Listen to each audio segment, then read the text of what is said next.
Dr. Asif Ali, now shall I start? It's not showing. You can start. Yes, it is showing. It is showing. Okay, fine. Okay. Good afternoon to all, and very sorry for that. There is some of technical issues regarding in Facebook. We are not in on time or live.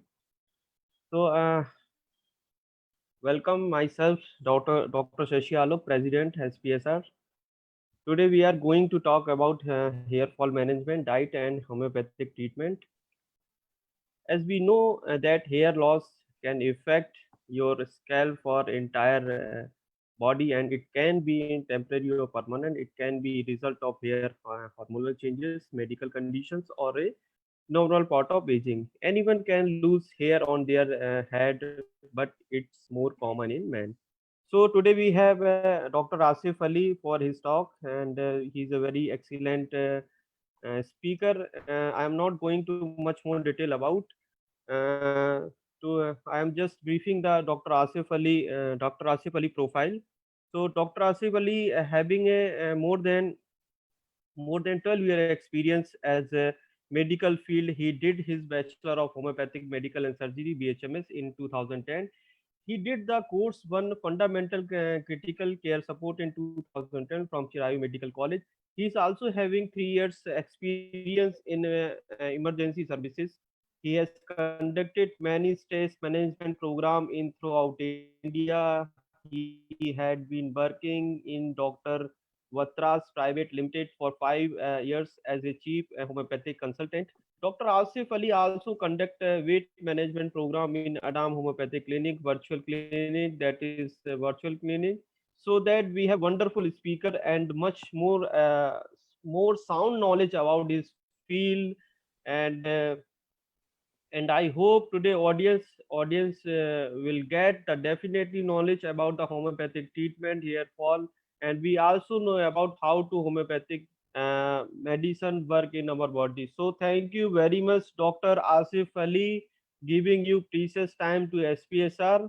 So now over to Dr. Asif Ali. Please present your presentation. So please, Dr. Asif Ali. Thank you for having me here on Global SPS, our webinar.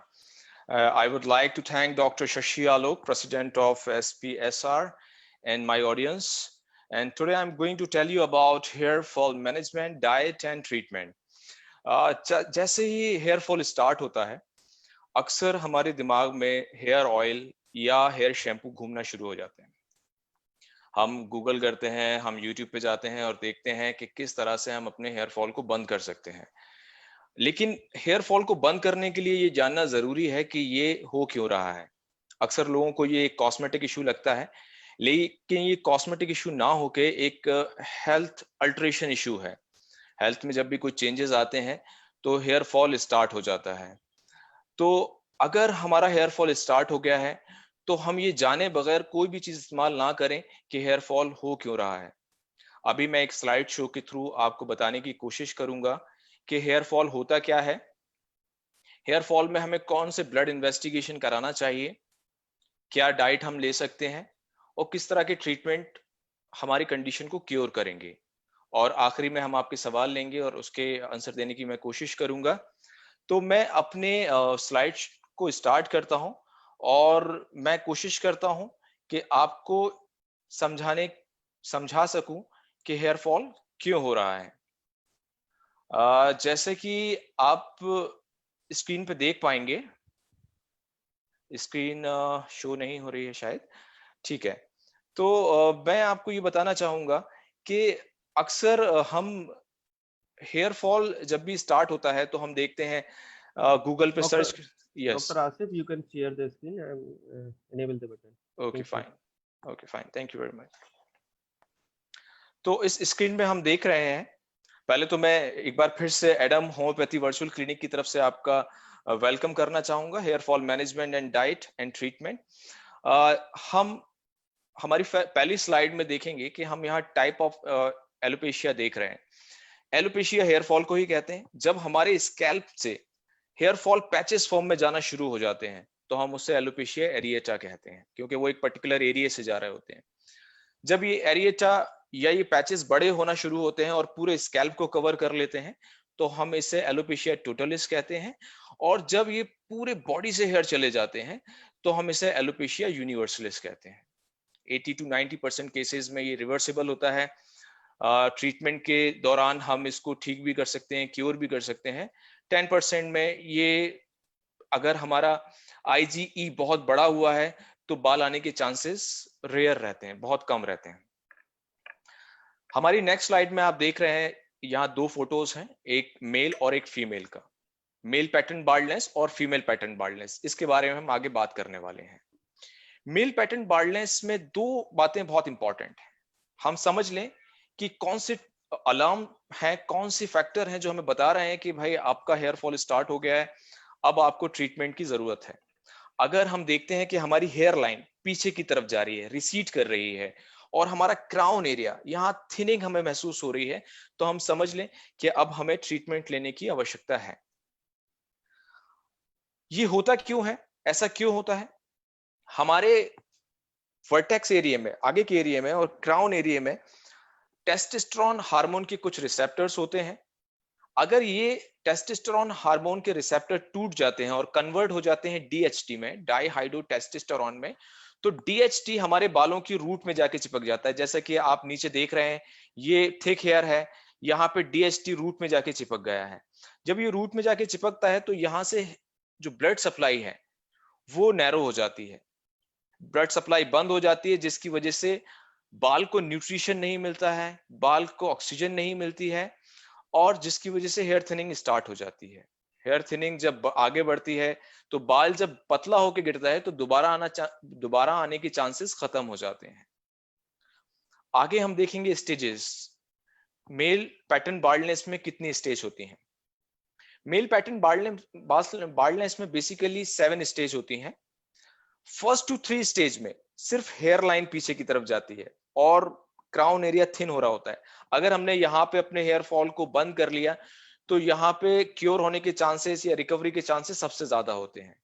लेकिन अगर ये stage 3rd से 4th पे पहुंच जाती है तो 4th stage में हमारा क्राउन एरिया विजिबल होना शुरू हो जाता है, और 5th स्टेज में क्राउन एरिया ब्रॉड हो जाता है, 6th स्टेज में वो बहुत बड़ा एरिया कवर कर लेता है, और 7th स्टेज में हमारे पूरे बाल चले जाते हैं।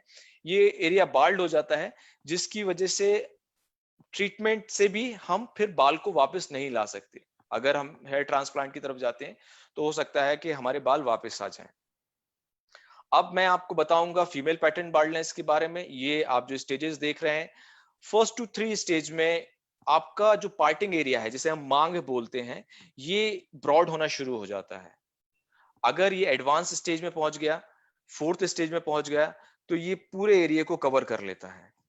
और अगर ये फ्रंटल एलोपेशिया है तो फीमेल में भी हेयर लाइन पीछे चली जाती है और फोरहेड ब्रॉड नजर आने लगता है। अब हम ट्रिगर्स के बारे में बात करेंगे कि कौन कौन से ट्रिगर्स हैं जो हमारे बालों को अफेक्ट करते हैं। तो सबसे पहला और सबसे इंपॉर्टेंट ट्रिगर जो है वो हेरिडिटी है। अगर हमारे घर में हमारे पेरेंट्स को, हमारे ग्रैंड पेरेंट्स को ये प्रॉब्लम है तो ये चांसेस हैं कि आपको भी हो। देखिए, अक्सर ऐसा होता है, मेरे पास पेशेंट आते हैं और बोलते हैं कि सर हमारे पेरेंट्स के साथ प्रॉब्लम था, ग्रैंड पेरेंट्स के साथ प्रॉब्लम था, इसलिए हमने ट्रीटमेंट नहीं लिया। तो अगर आपके पेरेंट्स और ग्रैंड पेरेंट्स के साथ हेयर फॉल का प्रॉब्लम है तो आपके लिए ये जरूरी है कि आप हेयर फॉल स्टार्ट होने से पहले वो डाइट लेना स्टार्ट कर दें जो इसको होने से रोकती है। इसके अलावा हार्मोनल जो चेंजेस होते हैं उसकी वजह से भी हेयर फॉल होता है। जैसे हम देखते हैं, थायराइड अगर डिसऑर्डर है, हाइपोथायराइडिज्म या हाइपरथायराइडिज्म, तो इसकी वजह से हेयर थिनिंग होती है, हेयर फॉल होना स्टार्ट हो जाते हैं। और फीमेल में हम देखते हैं, अगर PCOD है, पॉलीसिस्टिक ओवेरियन डिजीज, जिसकी वजह से ईस्ट्रोजन और प्रोजेस्टेरोन हार्मोन डिस्टर्ब होते हैं, तो उसकी वजह से भी हेयर थिनिंग और हेयर फॉल होना शुरू हो जाता है। इसके अलावा पोस्टपार्टम हेयर फॉल क्या होता है? जब फीमेल में डिलीवरी के बाद जो हेयर फॉल स्टार्ट होता है, जब बेबी वॉर्म में होता है तो वो माँ से आयरन और कैल्शियम सारे न्यूट्रिएंट ले लेता है। अब मदर को जरूरत होती है कि वो अपने बॉडी को न्यूट्रिशन से भरपूर करे, वो आयरन सप्लीमेंट ले या फिर आयरन डाइट ले, कैल्शियम सप्लीमेंट या कैल्शियम डाइट ले। इसके अलावा थर्ड जो फैक्टर है जो अफेक्ट करता है वो डाइट है। डाइट में आयरन, प्रोटीन और एंटीऑक्सीडेंट का होना बहुत जरूरी है। इसके अलावा स्ट्रेस एक बड़ा कारण है हेयर फॉल का। अगर डैंड्रफ बहुत ज्यादा है, सीवियर डैंड्रफ है, जिसे हम सिबोरिक डर्मेटाइटिस भी कहते हैं, जो कि एक वाइट लेयर बन जाती है, एक सिल्वर कलर की लेयर बन जाती है स्कैल्प में, जो हमारे हेयर रूट को डैमेज करती है, जिसकी वजह से हेयर थिनिंग होती है और हेयर फॉल स्टार्ट हो जाता है। अगर हमें किसी भी तरह की डिजीज हुआ हो, जैसे malaria, typhoid, jaundice, chicken pox और डेंगू फीवर, तो इन डिजीज की वजह से हीमोलाइसिस होता है, ब्लड टूटता है, और ब्लड के टूटने की वजह से बालों की रूट में प्रॉपर हीमोग्लोबिन या प्रॉपर आयरन नहीं पहुंच पाता है, जिसकी वजह से बाल पतले होकर गिरना शुरू हो जाते हैं। अगर हम इसके आगे बात करें ड्रग इंड्यूस्ड, तो अगर हम कोई भी मेडिसिन बहुत लंबे टाइम से ले रहे हैं, जैसे कई बार हमने देखा है किसी को एपिलेप्सी का हिस्ट्री होता है, वो एपिलेप्सी की मेडिसिन 6 से 7 साल तक ले रहा है, उसकी वजह से हेयर फॉल स्टार्ट हो गया है। कोई पर्टिकुलर मेडिसिन है, कोई एंटीबायोटिक है जो बहुत लंबे टाइम से ली जा रही है, तो उसकी वजह से भी हेयर फॉल होता है। मेडिसिन के साइड इफेक्ट की वजह से भी हेयर फॉल पॉसिबल है। स्मोकिंग और अल्कोहल एक बड़ी वजह होते हैं हेयर फॉल का। अगर हेयर फॉल स्टार्ट हो गया है और हम स्मोकिंग कर रहे हैं, तो स्मोकिंग में जो निकोटिन होता है वो हमारे ब्लड में जाके मिल जाता है, और जो निकोटिन है वो डीएचटी का बहुत अच्छा दोस्त होता है। वो डीएचटी के साथ मिलके बालों को पतला करता है और हेयर फॉल स्टार्ट हो जाता है। तो हमें ये ध्यान देना है कि अगर हमारा हेयर फॉल स्टार्ट हो गया है तो हम स्मोकिंग ना करें। और अल्कोहल हम जानते हैं हमारे लीवर में डिस्टरबेंस लेके आता है, डिसऑर्डर लेके आता है, जिसकी वजह से हमारे बॉडी को एब्जॉर्प्शन, न्यूट्रिशन नहीं मिलता है, एब्जॉर्ब नहीं होती हैं चीजें प्रॉपर, तो हमें इनसे दूर रहना है। और एक बड़ा फैक्टर है चेंज ऑफ वाटर, सॉरी। अगर हम एक सिटी से दूसरी सिटी जाते हैं और जो पानी है, पानी की डेंसिटी भी वहां पे डिफरेंट होती है, और हमारी फैमिली हिस्ट्री भी हेयर फॉल की है, तो चेंज ऑफ वेदर भी एक बड़ा कारण होता है हेयर फॉल का। अब हम बात करते हैं इन्वेस्टिगेशन के बारे में कि क्या इन्वेस्टिगेशन होना चाहिए हेयर फॉल में। सबसे पहला इन्वेस्टिगेशन सीबीसी है। सीबीसी में हम हीमोग्लोबिन को देख सकते हैं। सीबीसी में हम देख सकते हैं कि हमारे जो दूसरे सेल्स हैं या हमें कोई किसी तरह का इन्फेक्शन तो नहीं है। इसके अलावा हम थायराइड के लिए T3, T4, TSH करवा सकते हैं, हमें पता चलेगा थायराइड डिसऑर्डर तो नहीं है, हाइपरथायराइडिज्म या हाइपोथायराइडिज्म तो नहीं है।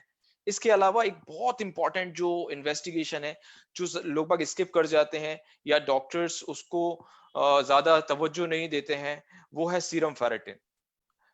मैंने इतने साल की प्रैक्टिस में देखा है कि बहुत सारे लोग इन्वेस्टिगेशन लेके आते हैं, उसमें सीरम फेरेटिन नहीं होता है। और फेरेटिन क्या होता है? फेरेटिन बॉडी में स्टोर्ड आयरन होता है, जो कि हमारी हेयर रूट में ऑक्सीजन की सप्लाई को प्रॉपर करता है, जिसकी नॉर्मल रेंज 10 to 291 होती है। ये एक बहुत बड़ा गैप है, 10 to 291।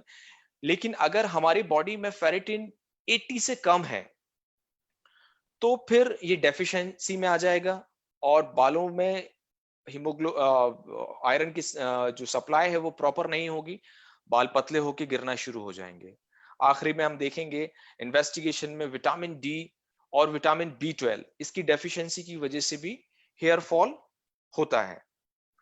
एक बहुत इंपॉर्टेंट एग्जामिनेशन है जिसे हम माइक्रोस्कोप एग्जामिनेशन कहते हैं।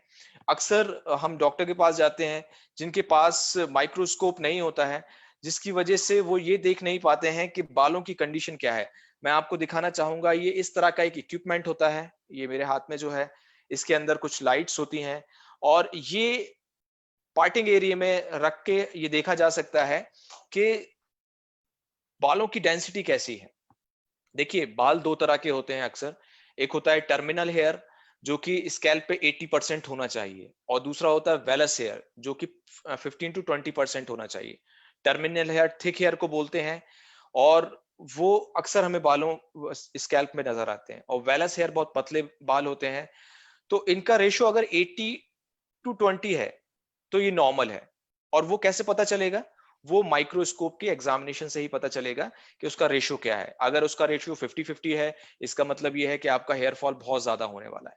तो आप डॉक्टर के पास अगर जा रहे हैं और डॉक्टर के पास डिनोलाइट माइक्रोस्कोप है, तो आप वो एग्जामिनेशन अच्छे से कर पाएगा और समझ पाएगा कि हेयर फॉल हो रहा है, कितनी फ्रिक्वेंट होगा और हम उसे कैसे कवर कर सकते हैं। अब मैं आपको बात करने वाला हूं डाइट के बारे में। जैसे मैंने आपको बताया है कि डीएसटी अगर आपके हेयर रूट में जाके चिपक जाता है तो बाल पतले होना शुरू हो जाते हैं और हेयर फॉल स्टार्ट हो जाता है। तो हमें वो डाइट लेना है जो डीएसटी को इनहाइबिट करे, जो ब्लॉक करे, जिसकी वजह से हमारा हेयर थिनिंग रुके और हमारा बालों को न्यूट्रिशन मिलना शुरू हो। 3 इंपॉर्टेंट चीजें हैं, आयरन, प्रोटीन और एंटीऑक्सीडेंट। आप स्क्रीन पे देख पा रहे होंगे। आयरन में आप ग्रीन लीफी वेजिटेबल ले सकते हैं।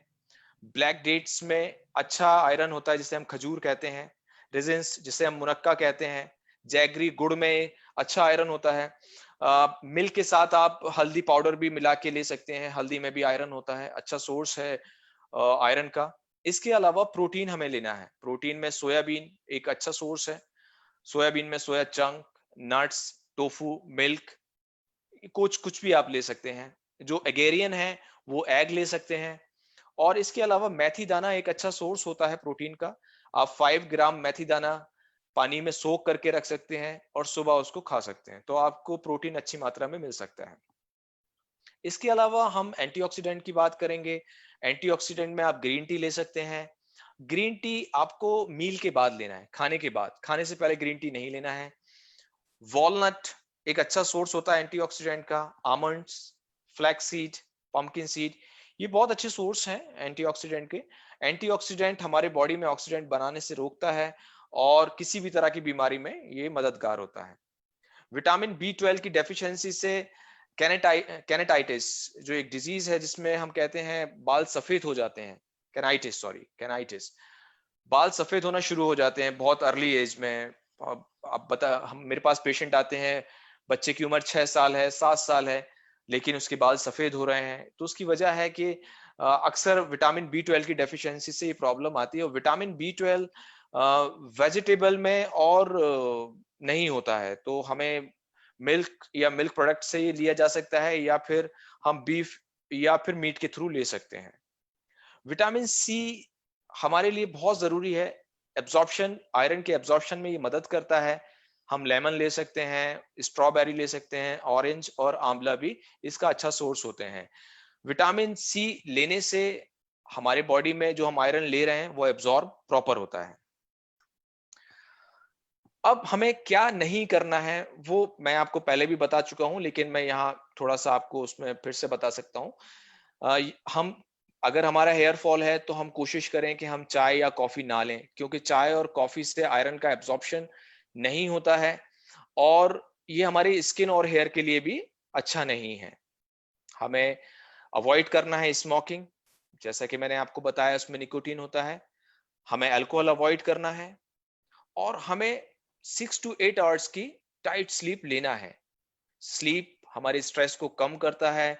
स्ट्रेस कम होता है तो हेयर फॉल होने के चांसेस भी बहुत कम होते हैं। अब अगर हम होम्योपैथिक ट्रीटमेंट के बारे में बात करें तो एक बात जानना बहुत इंपॉर्टेंट है कि ये जो मेडिसिन मैं बता रहा हूँ ये स्पेसिफिक मेडिसिन है जिसको लेके हम अपने हेयर फॉल को कम कर सकते हैं। लेकिन होम्योपैथी में एक जरूरी चीज होती है कॉन्स्टिट्यूशनल मेडिसिन। कॉन्स्टिट्यूशनल मेडिसिन जब भी ली जा सकती है जब हम डॉक्टर से मिलें। डॉक्टर से मिलने के बाद हमें ये पता चलता है कि हमारी बॉडी के लिए कौन सी मेडिसिन बेस्ट है। अगर आपको और आपके भाई को प्रॉब्लम है तो दोनों के लिए होम्योपैथी में एक मेडिसिन नहीं है। उसकी लाइफ और डाइट स्टाइल, उसके स्ट्रेस लेवल को देखते हुए डॉक्टर ये डिसाइड करता है कि नंबर ऑफ मेडिसिन में से कौन सी मेडिसिन है जो उसको क्योर कर सकती है। जो दूसरी मेडिसिन है मैं आपको बता रहा हूँ, स्पेसिफिक मेडिसिन है होम्योपैथी में। वो मैं आपको नंबर बाय नंबर बता सकता हूँ कि किस कंडीशन में कौन सी मेडिसिन बहुत ठीक काम करती है। तो फर्स्ट नंबर पे जो मेडिसिन आती है उसका नाम है थूजा। थूजा हम ले सकते हैं जब हमारे पेरेंट्स, फोर फादर को ये प्रॉब्लम है और हमें भी होना शुरू हो गई है, हेरिडिटी अगर हमें है तो हम थूजा ले सकते हैं, वो एक अच्छी मेडिसिन है। अगर हमें वर्क स्ट्रेस है, हमारी लाइफ में कुछ स्ट्रेस चल रहा है, उसकी वजह से हमें लग रहा है कि हेयर फॉल बहुत फ्रिक्वेंट हो रहा है, तो हम एसिड फॉस एक मेडिसिन है वो ले सकते हैं। अगर बहुत लंबे टाइम से हमें कोई बीमारी है, हमें ट्यूबरक्लोसिस है या कोई और बीमारी है जिसकी वजह से हमारा हेयर फॉल स्टार्ट हो गया है, तो मेडिसिनेला एक मेडिसिन है, उसको लेके हम उस कंडीशन को क्योर कर सकते हैं। किसी मेडिसिन के साइड इफेक्ट से अगर हमें हेयर फॉल हो रहा है, तो नक्स वोमेका एक अच्छी मेडिसिन है। अगर फीमेल में पॉलीसिस्टिक ओवेरियन डिजीज की वजह से हेयर फॉल स्टार्ट हो गया है, तो एपिसमेल बहुत अच्छा काम करती है, उसमें पॉलीसिस्टिक ओवेरियन डिजीज को क्योर करती है, ईस्ट्रोजन प्रोजेस्टेरोन के लेवल को नॉर्मल करती है और हेयर फॉल को बंद करती है। वीजबिडन एक मेडिसिन है होम्योपैथी में जिसे हेयर का टोनिक भी कहा जाता है। इस मेडिसिन से भी हम अपने हेयर के रूट्स को न्यूट्रिशन पहुंचा सकते हैं। अगर हेयर फॉल थायराइड की वजह से, थायराइड डिसऑर्डर की वजह से है, तो आयोडम और थायरोडिनम जो मेडिसिन है उसको लेके हम अपने थायराइड को कंट्रोल कर सकते हैं, उसको नॉर्मल रेंज में ला सकते हैं और हेयर फॉल को बंद कर सकते हैं। लाइकोपोडियम एक बहुत अच्छी मेडिसिन है जो डिलीवरी के बाद अगर आपको हेयर फॉल है या फिर मीनोपॉजल एज 45 एज के बाद जब पीरियड सीज हो जाते हैं, तो उसके बाद अगर आपको हेयर फॉल हो रहा है तो आप लाइकोपोडियम भी ले सकते हैं। अब जैसा कि मैंने बताया कि एडम होम्योपैथी वर्चुअल क्लिनिक आपको ऑनलाइन भी सपोर्ट करती है। आप यूट्यूब पे हमारे चैनल में देख सकते हैं, ईस्टर्न हेल्थ हब में हम आपको यही जो वीडियोस हैं आपको देखने को मिलेंगी। नीचे मेरा व्हाट्सएप नंबर है, आप मुझसे कंसल्ट कर सकते हैं और अगर आप मुझसे जुड़ना चाहें ईमेल के थ्रू तो ईमेल भी आप मुझे कर सकते हैं। मैं सारी ऑडियंस का और डॉक्टर शशि आलोक जी का थैंक यू बोलना चाहूंगा कि उन्होंने बहुत पेशेंट के साथ इस स्लाइड शो को देखा और उस स्लाइड शो के थ्रू अपनी क्वेरी जो भी है वो ठीक करने की कोशिश की। अब हम it's up to the doctor Shashi Alok, वो इसे कंटिन्यू करें और मैं जो भी क्वेश्चन होते हैं वो लेना शुरू करता हूँ। Doctor Shashi Alok. Yes, yes. Sir, please stop the sharing, screen sharing. Okay, fine. Uh, Thank you, Doctor. Thank you, Dr. Asif Ali, for wonderful lecture for enlightening to us, all the audience. बहुत सारे questions आए मेरे पास, personal WhatsApp भी आए हुए हैं, तो मैं उन क्वेश्चंस को आपसे लूंगा और उसको हम लोग डिस्कस भी करेंगे एक एक करके।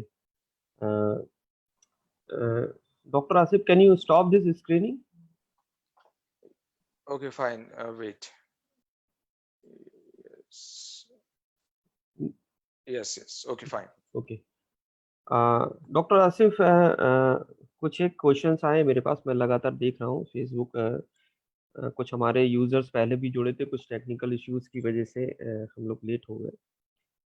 कुछ क्वेश्चन है। पहला मेरा क्वेश्चन तो यही है, जैसे कि आप होम्योपैथिक डॉक्टर हैं और तो हम तो सबसे पहले एक बेसिकली हम लोग आयुर्वेदिक और एलोपैथिक का ज़्यादा ही सुनते हैं। हम थोड़ा होम्योपैथिक के बारे में जानना चाहते हैं कि होम्योपैथिक ट्रीटमेंट होता क्या है? ये हमारे जो ऑडियंस को है, अगर आप सरल सिंपल वर्ड्स में बता सकें तो हम लोगों को इसके बारे में पता चले। एक ये क्वेरी आई है मेरे पास, व्हाट्सएप क्वेश्चन है। ओके प्लीज इसके what is homeopathic treatment, okay please fine. बताइए। ये इस सवाल के लिए मैं आपका धन्यवाद बोलना चाहूंगा, क्योंकि अगर हमें ये समझ में नहीं आएगा कि होम्योपैथी क्या होता है तो हम उसका ट्रीटमेंट लेने में भी प्रॉपर तरीके से नहीं ले सकते। देखिए, होम्योपैथी में सबसे इंपॉर्टेंट चीज है इंडिविजुअलाइजेशन। ये मेडिसिन हर पेशेंट को, अगर हेयर फॉल के 25 पेशेंट हैं तो हर पेशेंट को एक ही मेडिसिन नहीं दी जा सकती है। तो पहले उस मेडिसिन को सर्च करने के लिए हमें पेशेंट से बात करना होती है। हमें देखना होता है कि इसकी लाइफ डाइट स्टाइल, इसके लाइक डिसलाइक के अकॉर्डिंग कौन सी मेडिसिन इसको सूट करती है, जिसे हम कॉन्स्टिट्यूशनल मेडिसिन कहते हैं होम्योपैथी में। तो कोई भी होम्योपैथ अधूरा है अगर वो कॉन्स्टिट्यूशनल मेडिसिन अपने पेशेंट को नहीं दे पा रहा है। कॉन्स्टिट्यूशनल मेडिसिन ही उसे क्योर कर सकती है। ये जो मेडिसिन मैंने आपको बताई हैं, ये मेडिसिन जो है वो स्पेसिफिक मेडिसिन है, ये आपके हेयर फॉल को रोक सकती हैं, लेकिन क्योर करने के लिए कॉन्स्टिट्यूशनल मेडिसिन लेने की जरूरत है। इसके लिए आपको होम्योपैथी फिजिशियन के पास जाना ही होगा, वो ही समझ पाएगा कि किस कॉज की वजह से आपको प्रॉब्लम हो रहा है। अगर हम दूसरी पैथीज के बारे में बात करें, आपने जैसे जिक्र किया एलोपैथी और आयुर्वेदिक के बारे में, तो आयुर्वेदा में जो भी मेडिसिन दी जाती है वो क्रूड फॉर्म में दी जाती है, और क्रूड फॉर्म जब ज्यादा इफेक्टिव होता है जब बॉडी के अंदर कुछ पैथोलॉजिकल चेंजेस आ गए हैं। अगर हम एलोपैथी की बात करें तो एलोपैथी में हेयर फॉल के लिए बेसिकली जो मेडिसिन दी जाती है वो है मिनॉक्सिडिल। मिनॉक्सिडिल 2%, 5% और 10% में आता है, लेकिन मिनॉक्सिडिल वैसोडाइलेटर होता है, ये हमारे ब्लड प्रेशर को अल्टर करता है। अगर लंबे टाइम तक हम इस मेडिसिन को लेते हैं तो हमारे ब्लड प्रेशर में अल्ट्रेशन आना शुरू हो जाते हैं, और इसको रोकने के बाद हेयर थिनिंग बहुत तेजी से होती है। जो बाल गिरते हैं वो बाल फिर आते नहीं हैं, और 80% केसेस में रिजल्ट जो है वो बहुत वर्स हो जाते हैं। तो इसीलिए मैं होम्योपैथी एडवाइस करता हूँ सभी को कि अगर हमें पता है कि एक इंडिविजुअल के लिए कौन सी मेडिसिन सूट कर रही है, कौन कौन से कॉजेज हैं जो उसे अफेक्ट कर रहे हैं, तो जो मेडिसिन लेगा उससे वो क्योर हो सकता है। मुझे लगता है कि ये इस सवाल का सही जवाब होगा।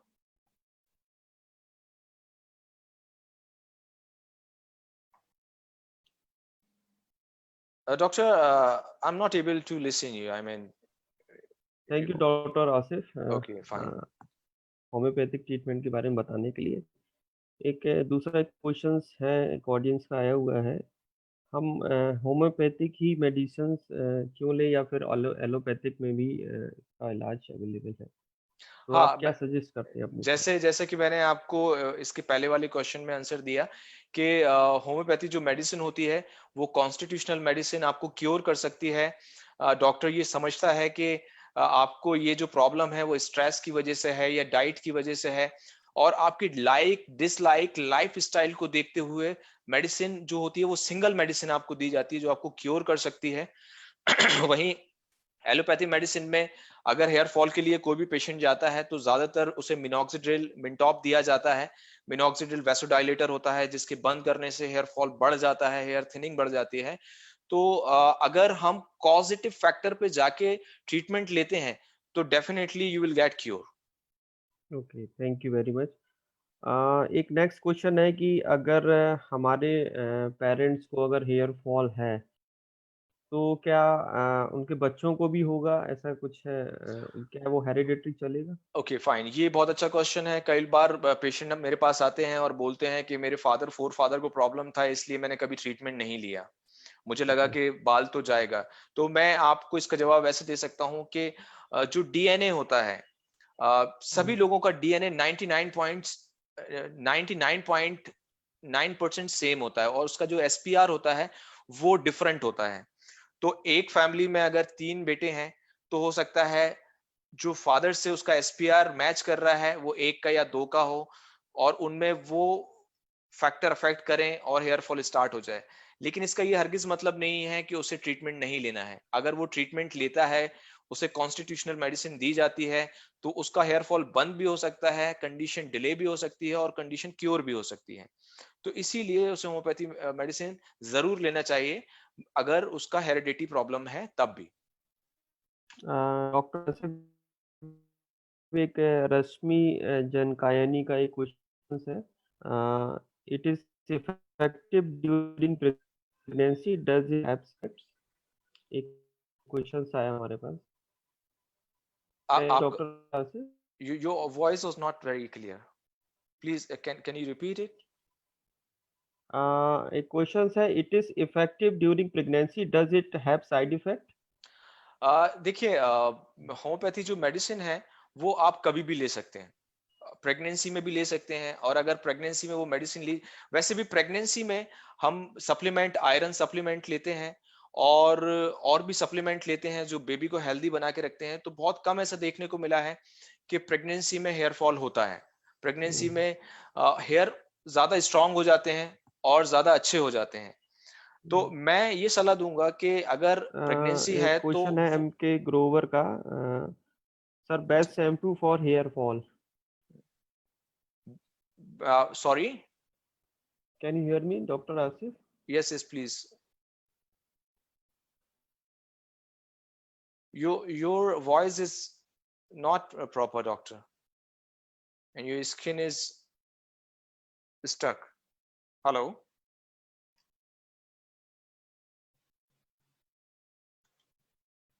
hello,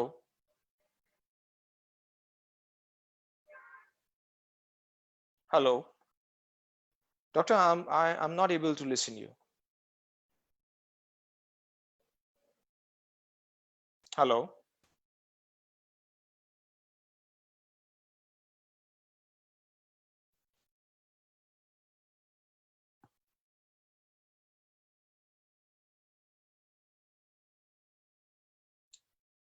Due to some technical issue, I'm not getting question from Dr. Shashi Alok. He's on paused. Okay, fine.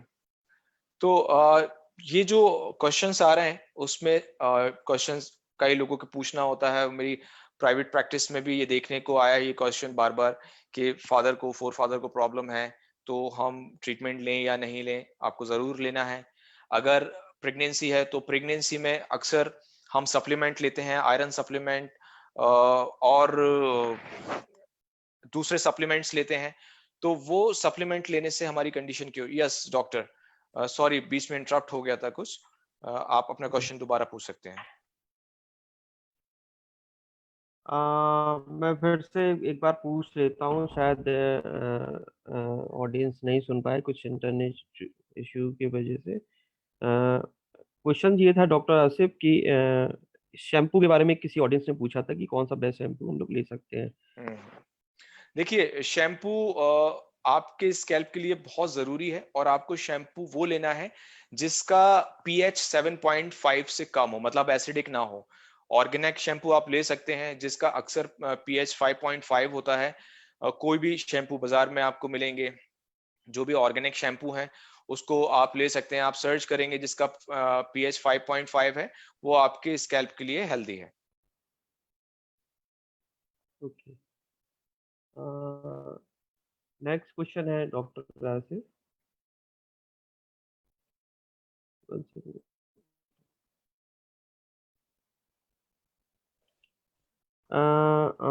किस एज में, एक क्वेश्चन है ऑडियंस का, किस एज में हेयर फॉल नॉर्मल होता है? देखिए हेयर फॉल जैसा मैंने आपको बताया है कि ये एक हेल्थ इशू की वजह से होता है, तो किसी भी एज में हेयर फॉल नॉर्मल नहीं है। हेयर फॉल अगर 10 to 12 इयर्स के बच्चे को हो रहा है वो भी नॉर्मल नहीं है, इसका मतलब है उसमें डाइट डेफिशिएंसी है। अगर 40 इयर्स की एज में हो रहा है तो इसका ये मतलब है कि हमें न्यूट्रिशन की ज्यादा रिक्वायरमेंट है और हमारी बॉडी में उतना न्यूट्रिशन नहीं जा रहा है। 60 की एज में भी अगर हेयर फॉल है तो उसका यही मतलब है कि उस एज में जिन न्यूट्रिशन की हमें जरूरत है वो न्यूट्रिशन हम नहीं ले पा रहे हैं, इसलिए हेयर फॉल हो रहा है। तो किसी भी एज में हेयर फॉल नॉर्मल नहीं है। Hope this is a right answer.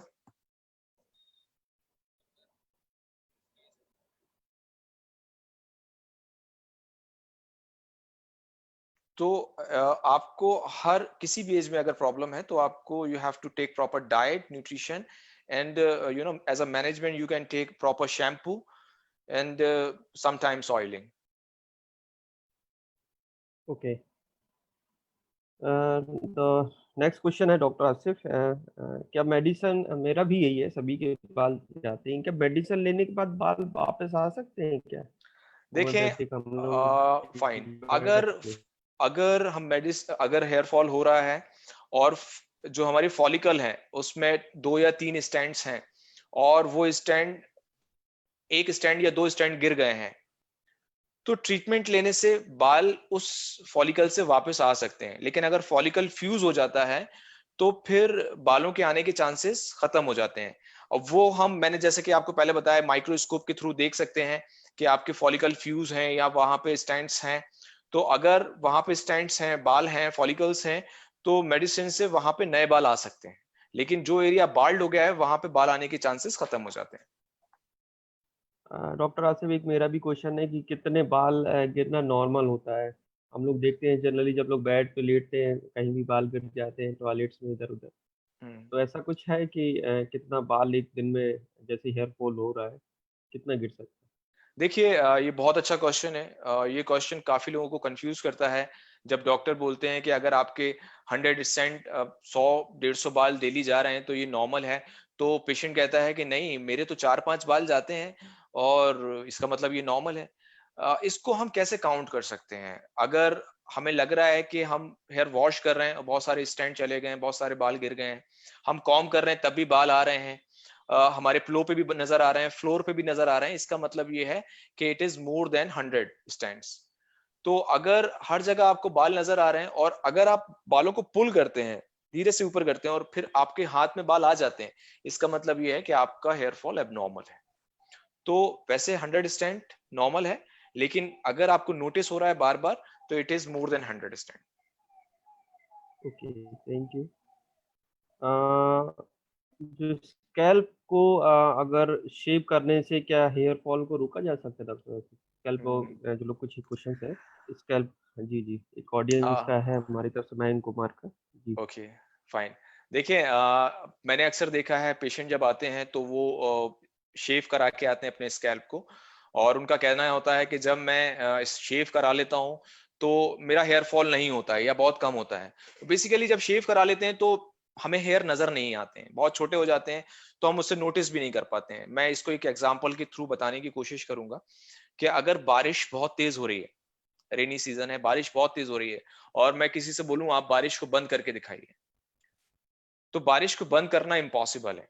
हाँ, लेकिन एक तरीका है, वो अपनी आंख को बंद कर लेगा तो उसे बारिश नजर नहीं आएगी। तो इसी तरीके से अगर आप अपने स्कैल्प को शेव कर लेते हैं तो आपको हेयर फॉल दिखता नहीं है, लेकिन हेयर फॉल होता जरूर है। तो ये सॉल्यूशन नहीं है। ओके। एक नेक्स्ट क्वेश्चन है रोहिणी, क्या ज्यादा शैम्पू यूज करने से हेयर फॉल ज्यादा होता है? देखिए जिस तरह हम रोज वॉश करते हैं बॉडी को, सोप यूज करते हैं अपने बॉडी को क्लीन करने के लिए, उसी तरह हम जी शैम्पू यूज करते हैं अपने स्कैल्प को क्लीन करने के लिए। सर पे बहुत बाल होते हैं, डस्ट चली जाती है, डैंड्रफ चला जाता है, वो साबुन से सोप से नहीं वॉश हो सकता है, इसलिए हमें शैम्पू की जरूरत होती है। तो अगर हम एक्सपोज होते हैं डस्टी वेदर में तो हम डेली शैम्पू भी कर सकते हैं, एक दिन छोड़ के भी शैम्पू कर सकते हैं। अगर हमारा स्कैल्प बहुत ऑयली है तो हमें alternate day oil sorry shampoo करना चाहिए। तो शैम्पू हमारे स्कैल्प को साफ रखता है और हेल्दी रखता है, तो शैम्पू लेना कभी भी हानिकारक नहीं होता है। एक क्वेश्चन है बिंदु सोनी का। Hair fall is due to dandruff, what is the best medicine to treat it? Dandruff की वजह से हो सकता है डॉक्टर? डेफिनेटली हो सकता है। बेसिकली डैंड्रफ केराटिन प्रोटीन जब एक्सेस फॉर्म में बनना शुरू हो जाता है तो वो हमारे हेयर रूट हम्म, से बाहर आना शुरू हो जाता है, और वाइट हम्म, स्कैली स्किन हो जाती है हमारे स्कैल्प की। तो डैंड्रफ अगर है तो हेयर फॉल हो सकता है। इसके लिए जरूरी ये है कि आप बहुत फ्रिक्वेंट अपने स्कैल्प को वॉश करें शैम्पू से, डैंड्रफ नहीं होना चाहिए। और अगर आप होम्योपैथी में देखेंगे तो कुछ मेडिसिन होती हैं जो डैंड्रफ या सिबोरिक डर्मेटाइटिस को क्योर करती हैं। आप अपने डॉक्टर से कंसल्ट करते हैं तो जरूर आपको मेडिसिन मिलेगी और अपने डैंड्रफ को क्योर कर सकते हैं। डैंड्रफ क्योर होगा तो आपका हेयर फॉल इमीडिएट बंद हो सकता है। डॉक्टर साहब एक क्वेश्चन और है पूजा गुप्ता का।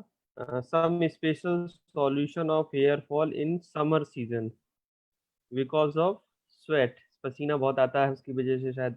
उन्होंने कुछ है ऐसा सॉल्यूशन समर के लिए या विंटर के लिए कुछ अलग होता है, समर के लिए अलग होता है देखिए ऐसा ये कुछ? सवाल बहुत अच्छा है। विंटर, रेनी सीजन और समर में जब आपका हेयर फॉल होता है तो आपको उसे मैनेज करना बहुत जरूरी है। समर में जब आपका स्कैल्प ऑयली है या फिर आपको पसीना स्वेटिंग ज्यादा होती है, तो जैसा मैंने आपको बताया आपको उसे क्लीन करना, फ्रिक्वेंट क्लीन करना बहुत जरूरी है। अगर आप अपने स्कैल्प को क्लीन ही रखते हैं तो आप अपने हेयर फॉल को बंद कर सकते हैं। अगर आप बात करते हैं विंटर की, विंटर में हमें ल्यूक वार्म वाटर, अपने स्कैल्प गर्म पानी से अपने बाल नहीं धोना है। जो हल्का सा कुनकुना पानी जो होता है, ल्यूकवार्म होता है, हम उससे अपने स्कैल्प को वॉश कर सकते हैं। अगर हम बात करते हैं रेनी सीजन की, रेनी सीजन आ गया है, लोगों को हेयर फॉल स्टार्ट हो गया है। रेनी सीजन में अक्सर हमारा जो पानी, हमारी टैप वाटर जो आता है, वो मडी पार्टिकल्स होते हैं, उसमें क्लोरीन मिला होता है ज्यादा। तो ज्यादा अच्छा ये होगा कि रेनी सीजन में आप जो भी पानी यूज करते हैं उसमें एलम, फिटकरी जिसे कहा जाता है, 1 ग्राम एलम 1 लीटर पानी में डाल के आप रखें और उससे आप अपने स्कैल्प को वॉश कर लें। मडी पार्टिकल्स और क्लोरीन जो है वो नीचे सबसाइड हो जाएंगे, सेटल डाउन हो जाएंगे, तो आप अपने स्कैल्प को उस पानी से क्लीन कर सकते हैं और आप अपने हेयर फॉल को बंद कर सकते हैं। एक क्वेश्चन है, home remedy for stopping grey hairs, home remedy है कोई ओके फाइन। जिसमें? जी। देखें, ग्रे हेयर जैसा कि मैंने आपको अपने स्लाइड शो में बताया था कि विटामिन बी 12 की डेफिशिएंसी की वजह से हमारे बाल सफेद होना शुरू हो जाते हैं, जिसे हम कैनाइटिस कहते हैं, बिफोर द एज ऑफ 40। अगर 40 के बाद आपका स्टैंड वाइट हो रहे हैं, बाल सफेद हो रहे हैं, तो it is come in normal proforma. अगर ये 40 से पहले हो रहे हैं तो ये डेफिनेटली डेफिशिएंसी है आपके बॉडी में न्यूट्रिशन की। तो विटामिन बी 12 आप जरूर लेना शुरू करें। आप इसे सप्लीमेंट फॉर्म में भी ले सकते हैं, और मिल्क प्रोडक्ट में विटामिन होता है, विटामिन बी 12 होता है, आप उस पैसे भी ले सकते हैं। और अगर आप नॉन वेजिटेरियन हैं तो नॉन वेज में विटामिन बी 12 आपको जरूर मिलेगा। तो आप विटामिन बी 12 को लेके अपने बालों को सफेद होने से रोक सकते हैं। एक प्रोफेसर कमल किशोर जी है राजस्थान से, इनका एक क्वेश्चन है, it is a disorder of not cure disease, it is a disorder of not cure disease category, how it can be treated, how it can be treated? क्या ये पूछना चाह रहे हैं कि hair fall not treatable disease है क्या? क्योंकि इनका ऐसा कुछ। क्वेश्चन बहुत क्लियर नहीं है, लेकिन शायद उनका यही मतलब है। तो हेयर फॉल जो है वो ट्रीटेबल है। इवन अगर आपके सर में से सारे बाल हम्म। किसी डिजीज की वजह से गए हैं, डिजीज लाइक एलोपेशिया एरिएटा, टोटालिस और यूनिवर्सलिस, तो बाल आ सकते हैं, पूरे बाल वापस आ सकते हैं, सही तरह से ट्रीट किया जाए उसे। तो ये एक ट्रीटेबल डिजीज है, ये डिसऑर्डर नहीं है। अगर डिसऑर्डर ये जब होगा जब ये किसी डिजीज की वजह से गया है, लाइक अगर पेशेंट को कैंसर हो जाता है तो कैंसर में कीमोथेरेपी की वजह से आपका पूरा स्कैल्प क्लियर हो जाता है, साफ हो जाता है, तो वो बाल पूरे वापस आ जाते हैं मेडिसिन के थ्रू, सप्लीमेंट के थ्रू, या वो रिवर्सिबल ऑर्डर है, वो वापस भी बाल अपने आप आ सकते हैं। ओके डॉक्टर आसिफ, आपने बहुत सारे क्वेश्चंस हमने लिए और आपने बिल्कुल शालीनता के साथ और बिल्कुल सरल शब्दों में उसको समझाया। ऑडियंस को पता लगा कि कैसे हम लोग जो हेयर फॉल है उसका ट्रीटमेंट और उसकी डाइट ये सब कैसे ले सकते हैं। तो थैंक यू वेरी मच। और मैं जाने से पहले कुछ एक आपका जो अडाम वर्चुअल क्लिनिक है उसके बारे में जानना चाहता हूँ, ऑडियंस भी जानना चाहती है कि ये एक्चुअली में है क्या virtual clinic? Thanks for asking about Adam homeopathy virtual clinic. Basically अभी जैसा कि आपको पता है, लॉकडाउन की वजह से पूरा देश बंद था। उस टाइम पे कई पेशेंट्स को प्रॉब्लम हुआ कि उनको मेडिसिन या फिर सही सजेशन नहीं मिल पा रहा था। तो at the earlier of lockdown में हमने ये सोचा कि हमें कुछ ऐसा स्टार्ट करना चाहिए जिससे हम पेशेंट को काउंसलिंग कर पाएं, उनको बता पाएं कि जो कंडीशन में आप सफर कर रहे हैं वो नॉर्मल है, एबनॉर्मल है। तो इसीलिए हमने एडम होम्योपैथी वर्चुअल क्लिनिक को ऑर्गेनाइज किया। और Adam homeopathy virtual clinic middle east में अभी लॉन्च होने से पहले हमारे पास 200 क्वेरीज हैं वहां से, मिडिल ईस्ट से, यूएसए से और ढाका से, 3 जगह से हमारे पास क्वेरी है कि हम इसे कैसे चला सकते हैं। तो एडम होम्योपैथी जो वर्चुअल क्लिनिक है वो काम ऐसे करता है कि पेशेंट को हमें कांटेक्ट करता है, जब पेशेंट हमें व्हाट्सएप के थ्रू, तो हम उसे एक केस टेकिंग फॉर्मेट भेजते हैं। केस टेकिंग फॉर्मेट में वो अपनी कंप्लेंट को फिल करता है और अपने जो टाइम में वो सूटेबल टाइम है कंसल्ट करने के लिए, वो हमें बोलता है। हम उस टाइम में उसको वीडियो कॉन्फ्रेंस के थ्रू कनेक्ट करते हैं, उसकी सारी कंप्लेंट को सुनते हैं, उसका जो भी कंसल्टेशन होता है हम उसको कोशिश करते हैं सेटिस्फैक्टरी हो। और अगर कंसल्टेशन उसको ठीक लगता है तो हम उसको मेडिसिन भी होम डिलीवरी करते हैं। वो मेडिसिन एयर पैक होती हैं, ब्लिस्टर फॉर्म में होती हैं, तो वो मेडिसिन लेके वो अपने आप को क्योर कर सकता है।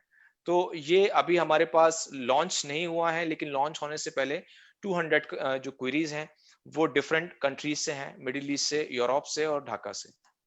तो यही हमारा तरीका है एडम होम्योपैथी का, ज्यादा तक लोगों तक पहुंचना और उनको ईज ईज देना, हैजल्स फ्री, और जो कंसल्टेशन है और मेडिसिन है वो उनके घर तक पहुंचाना, यही हमारा लक्ष्य है।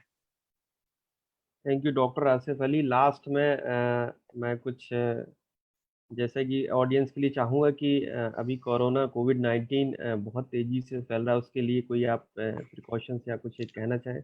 क्योंकि आप जी, ऐसे प्रोफेशन से जुड़े हैं, तो आप ऑडियंस से सीधा बात कर रहे हैं, तो आप कह सकते हैं अपनी बातें और हम लोग उसको फॉलो करें। प्लीज़ देखिए डॉक्टर। WHO ने बहुत सारी गाइडलाइन जो है वो हमें बताई हैं कि हमें क्या करना है।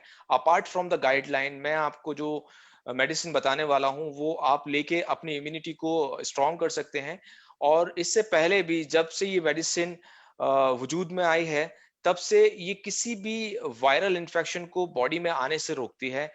7,000 लोगों पर इस पे आजमाया गया है और उसमें से सिर्फ एक पेशेंट जो है वो कोरोना पॉजिटिव पाया गया है। इसके अलावा जो 99.9% लोग हैं, उनमें कोरोना के सिम्टम्स नहीं आए हैं, डेवलप नहीं हुए हैं, फर्स्ट स्टेज में ही उसे वो क्योर कर सके हैं। ये मेडिसिन है आर्सेनिक अल्प 30 की पोटेंसी में आप ले सकते हैं। इसको लेने का तरीका है कि आपको हर मंथ 3 दिन तक, एक दिन मॉर्निंग में, दूसरे दिन मॉर्निंग में और तीसरे दिन मॉर्निंग में 3 डोज लेना है। और हर मंथ आपको 3-3 डोज लेना है। ये आपकी बॉडी को की इम्यूनिटी को स्ट्रॉन्ग करेगा और किसी भी तरह के वायरस को बॉडी में आने से रोकेगा। कई केसेस हैं जो क्योर हुए हैं इस मेडिसिन को लेने के बाद। तो ये मेडिसिन लेके आप अपनी इम्यूनिटी को स्ट्रॉन्ग कर सकते हैं और इससे दूर रह सकते हैं।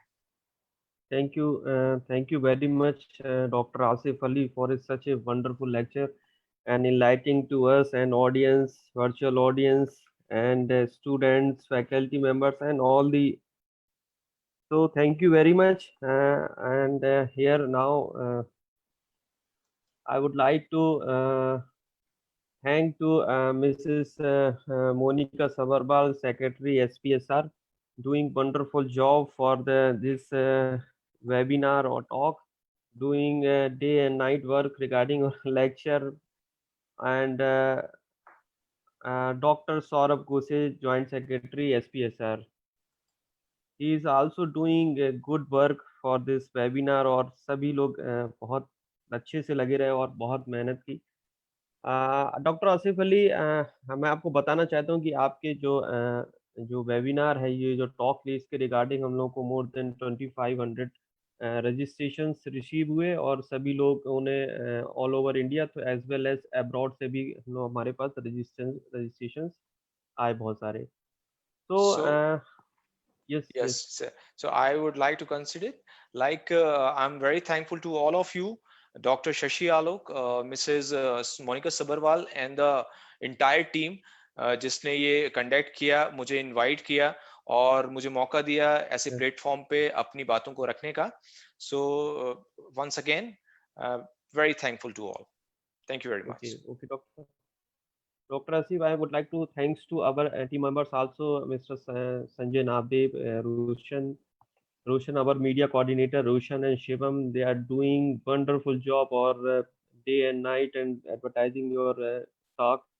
Manu Singhai, Hari Singh, Yogendra, who promoted this conference on social media, Ankit from Gwalior, and our SPSR staff, Mr. Dilip Kumar Chanchal, Sunil, and Shivam Kumar.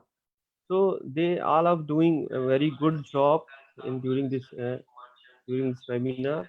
And lastly, on the behalf of SPSR, I would like to thanks all the audience who listened carefully and put their questions. And thanks to all. Thank you very much, Dr. Asif Ali, Thank you. for being with us and enlightening us. Thank you. Thank Thank you you very very much. much. Okay, bye bye. Take care.